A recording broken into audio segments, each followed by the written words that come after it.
নমস্কার বন্ধুরা, ঈশ্বরতত্ত্ব ইউটিউব চ্যানেলে আপনাদের সকলকে স্বাগত। বন্ধুরা, আজকের এই কাহিনী একটি পৌরাণিক কাহিনী। তাহলে চলুন আজকের এই কাহিনী শুরু করা যাক। বন্ধুরা, আজকে আমরা শুনবো মঙ্গলা গৌরী ব্রত কথা। শ্রাবণ মাসের প্রতি মঙ্গলবার এই মঙ্গলা গৌরী ব্রত রাখা হয়। এই দিনে মা পার্বতীর বিশেষ পুজো অর্চনা করা হয়। এই ব্রত বিশেষ করে বিবাহিত মহিলারাই রাখেন। বলা হয় মঙ্গলা গৌরী ব্রত রাখলে সৌভাগ্যবতী হওয়ার বরদান প্রাপ্ত হয়, নিঃসন্তান ব্যক্তিদের সন্তান প্রাপ্ত হয় এবং মা মঙ্গলা গৌরী তার ভক্তদের উপর সর্বদা প্রসন্ন থাকেন। আজকের দিনে পুজো করার জন্য বিবাহিত মহিলারা ব্রহ্ম মুহূর্তে ঘুম থেকে উঠে স্নানাদি সম্পন্ন করেন। স্নানাদি সম্পন্ন করার পর তারা স্বচ্ছ বস্ত্র পরিধান করে ব্রতের সংকল্প নেন। তারপর হরগৌরীর প্রতিমা অথবা পটচিত্র আসনে রেখে ওনার সামনে 16 শৃঙ্গারের সামগ্রী অর্পণ করেন। তারপর তারা মা গৌরীর মন্ত্রের জপ করেন এবং কথা শোনা হয়। তারপর আরতি করে ভোগ অর্পণ করে পুজো সমাপ্ত করা হয়। তাহলে চলুন আজকে শোনা যাক মঙ্গলা গৌরী ব্রত কথা। প্রাচীন সময়ে ধর্মপাল নামের এক শেঠজি বাস করতেন। ওনার কাছে ধনসম্পত্তির কোনো অভাব ছিল না। সেই বণিক সর্বগুণ সম্পন্ন ছিলেন। তিনি ভগবান শিবের পরম ভক্তও ছিলেন। বণিক ধর্মপালের বিবাহ এক অতি গুণবান কন্যার সঙ্গে হয়েছিল, কিন্তু বিবাহের বহু বছর পরও তাদের কোনো সন্তান ছিল না। সন্তান প্রাপ্তির চেষ্টায় তারা স্বামী স্ত্রী অনেক কিছু করেছিল। হঠাৎ একদিন ধর্মপাল একটি ব্রাহ্মণের সঙ্গে সাক্ষাৎ করলেন। তিনি তাকে মা গৌরীর পুজো অর্চনা করতে বললেন।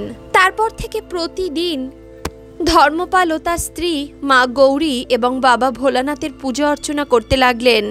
ধর্মপালের স্ত্রীর এই ভক্তিতে প্রসন্ন হয়ে মাতা গৌরী আর ভোলানাথ ধর্মপালের স্ত্রীর সামনে প্রকট হলেন।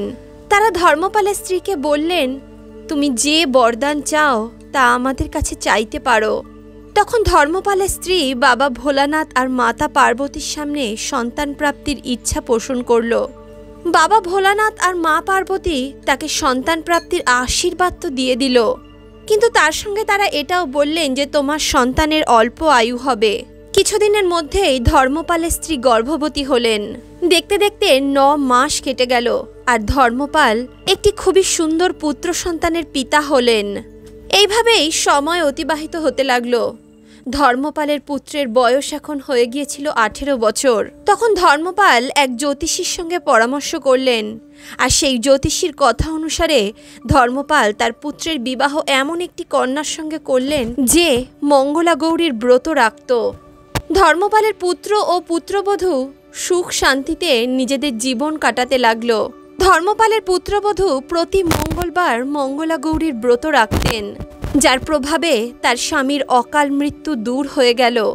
তারপর থেকেই নববিবাহিত মহিলারা এই মঙ্গলা গৌরীর ব্রত রাখেন তার স্বামীর দীর্ঘায়ু কামনায়।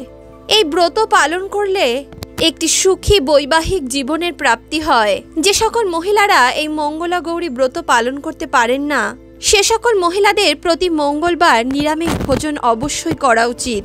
এই মঙ্গলা গৌরী ব্রত করার পর বিবাহিত মহিলারা তার শাশুড়ি এবং ননদদেরকে 16টি লাড্ডু দিয়ে থাকেন। তারপর সেই প্রসাদ তারা ব্রাহ্মণ দেবতাকেও দেন। এই বিধি পূরণ করার পর সন্ধ্যায় তারা 16টি প্রদীপ প্রজ্বলন করেন এবং সেই 16টি প্রদীপ দিয়েই মা গৌরীকে আরতি করেন। যে সকল মহিলারা মাতা গৌরীর মাটির মূর্তি নির্মাণ করে এই পুজোটি করেন, তারা পরদিন অর্থাৎ বুধবার মাতা গৌরীর সেই মূর্তি কোনো নদী অথবা পুকুরে বিসর্জন দিয়ে দেন। ব্রত শেষে মা গৌরীর কাছে পুজোয় হওয়া সমস্ত রকম অপরাধের জন্য ক্ষমা চাওয়া উচিত। এই ব্রত তথা অনুষ্ঠানকে পরিবারের খুশির জন্য 5 বছর পর্যন্ত করা হয়। তবে বন্ধুরা, এক্ষেত্রে একটা কথা বলা খুবই প্রয়োজনীয়, যে সকল মহিলাদের এই ব্রত করা সম্ভব নয় তারা অবশ্যই এই দিন নিরামিষ ভোজন করুন এবং মাতা গৌরী ও বাবা ভোলানাথের উদ্দেশ্যে একটি লাল ফুল ও একটি বেলপাতা অবশ্যই অর্পণ করুন। তাহলে বন্ধুরা, আজকের এই কাহিনী, আজকের এই প্রসঙ্গ আপনাদের কেমন লাগলো কমেন্ট বক্সে অবশ্যই লিখে জানাবেন। ভিডিওটি ভালো লাগলে অবশ্যই ভিডিওটিতে একটি লাইক করুন। বন্ধু বান্ধব আত্মীয় পরিজনের সঙ্গে ভিডিওটি শেয়ার করুন। আর অন্তর্মন থেকে বলুন রাধে রাধে।